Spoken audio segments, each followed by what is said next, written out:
Selamat pagi dan salam sejahtera bersama Kak Lutfi ya. Di sini Kak Lutfi akan menjelaskan sistem periodik unsur. Oke, next.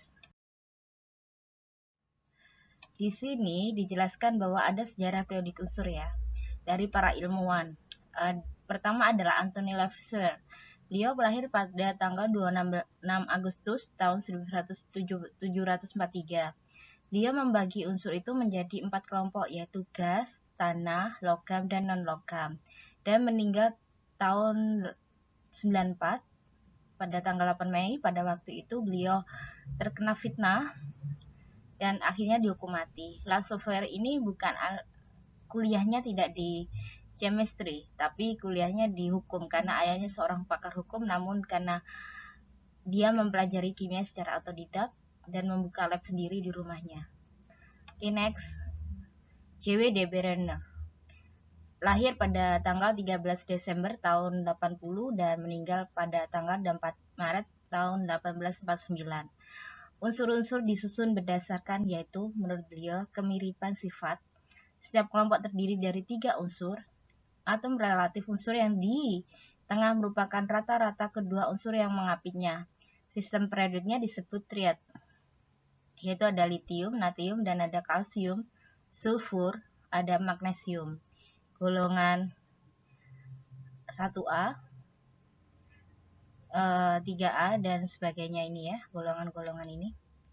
Di sini ada John Newlands, tanggal 26 November 1837 beliau lahir. Dia mengatakan bahwa unsur-unsur disusun berdasarkan kenaikan massa atom relatif, nomor massa, pengulangan sifat 8 unsur hukum oktav unsur ke-8 memiliki sifat yang sama dengan unsur pertama. Pada tanggal 23 November 87, Henry Moseley lahir. Dia mengatakan bahwa dalam menyusun unsur-unsur berdasarkan kenaikan jumlah proton, alias jumlah proton, kemarikan nomor atom, dan muatan inti. Sistem ini disebut sistem periodik modern. Setelah itu ada Dmitri Ivanovich Mendeleev. Lahir pada tahun 1834 ya, dan meninggal 2 Februari 1907. Yaitu beliau menyusun unsur berdasarkan kenaikan atom relatif sifat kimia. Mendeleev meramalkan adanya unsur-unsur baru, makanya disediakan beberapa ruang kosong. Dan ada Lothar Mayer ya, menyusun unsur-unsur berdasarkan kenaikan atom relatif dan sifat fisik. Yang satu sifat kimia dan satu sifat fisik. Beliau lahir pada tanggal 19 Agustus tahun 1830 dan meninggal 11 April 1895. Tabel periodik. Kita tahu bahwa tabel periodik ini terdapat berbagai banyak unsur, yaitu ada nikel, ada koper, ada zinc, ada gallium, dan semuanya ini bisa bermanfaat untuk kehidupan manusia sehari-hari. Contohnya adalah nikel digunakan untuk bahan baku pembuatan koin. Setelah itu ada koper, elektrik. Ya, koper atau tembaga ya, di bahan baku untuk colokan listrik. Ada zinc untuk bahan baku trompet dan lain sebagainya. Ada emas, ada perunggu untuk perhiasan, ada cat, kaldium, ada iridium, ada tin, dan bahan baku lain sebagainya. Oke, kita lanjut ya. Di sini golongan dan periode. Nomor golongan kemarin kan kita mengatakan jumlah elektron valensi ya. Kalau nomor periode itu jumlah kulit. Jadi contohnya nih, kayak gini ya, sebentar. Ini kan 3S pangkat 2 ya.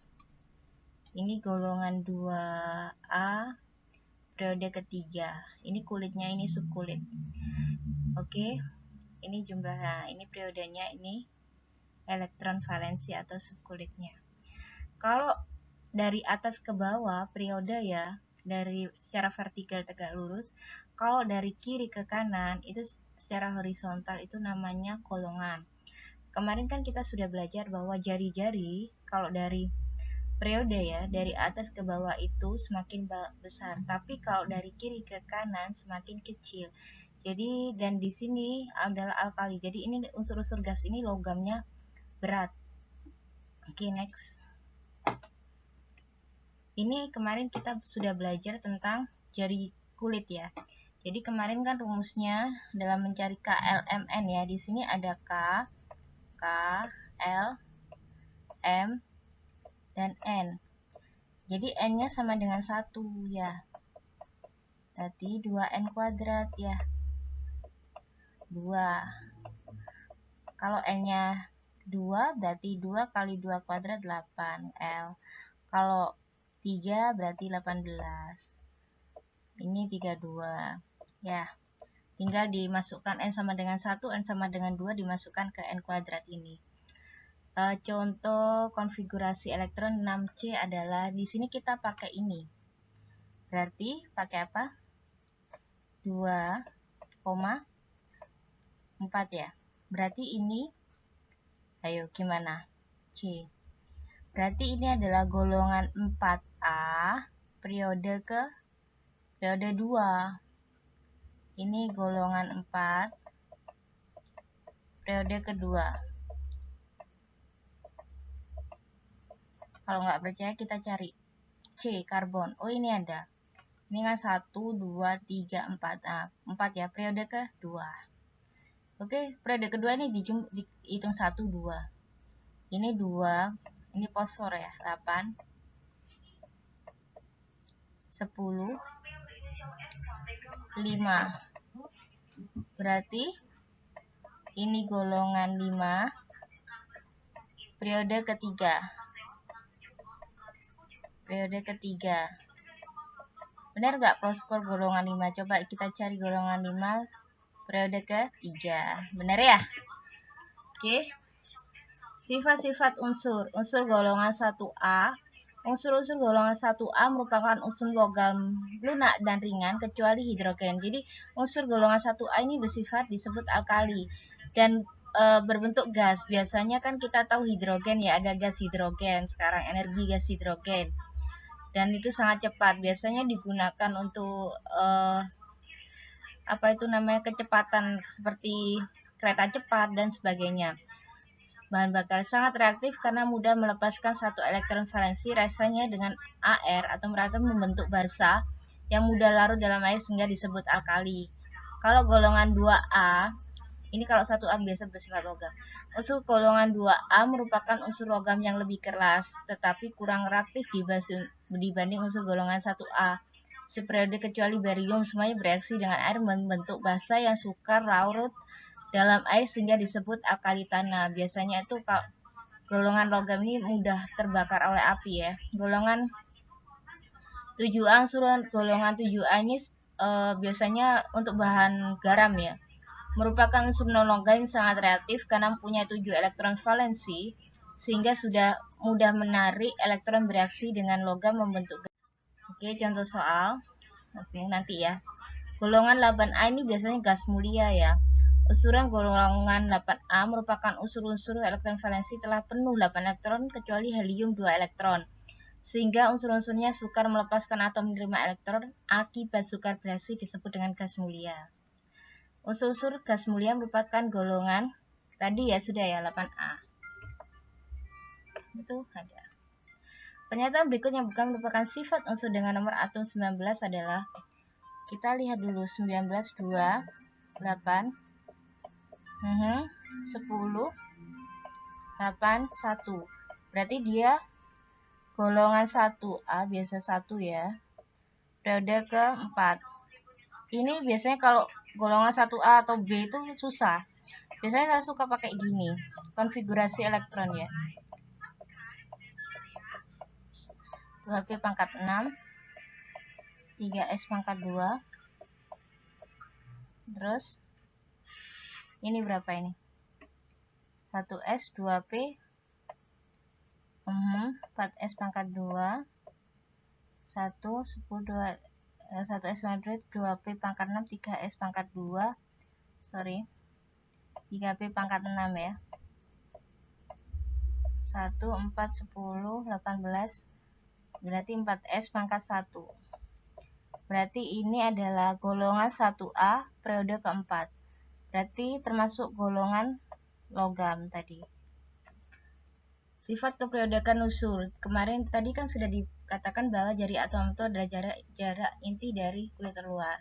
Jari-jari atom itu, kalau periode itu, ini kan inti ya. Ini inti proton, ini elektron-elektron ya. Jadi dalam periode itu, semakin ke bawah jari-jarinya semakin besar.